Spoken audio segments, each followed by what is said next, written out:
Praise the Lord.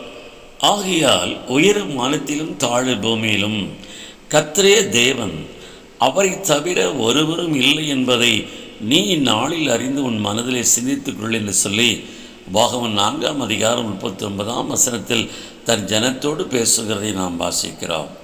உயர வானத்திலும் தாழ பூமியிலும் நம்முடைய தேவனாகி கர்த்தரை தவிர வேறே தெய்வம் இல்லை என்கிறதை நாம் அறிந்து கொள்ளுகிறது மாத்திரமல்ல, அவரிடத்தில் இல்லை என்கிற வார்த்தைக்கு இடமே இல்லை என்கிறதை நாம் நன்கு புரிந்து கொள்ள வேண்டும்.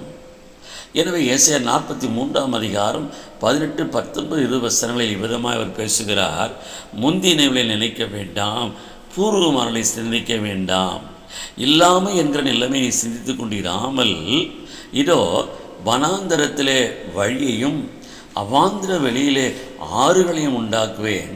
அதே வனாந்தரத்திலே தண்ணீர்களையும் அவாந்திர வெளிகளிலே இதோ ஆறுகளை நான் உண்டாக்குறதினாலே காட்டு மிருகங்களும் பலு சர்ப்பங்களும் கோட்டான் குஞ்சுகளும் என்னை கனப்படுத்தும் என்று அவர் சொல்லுகிறார்.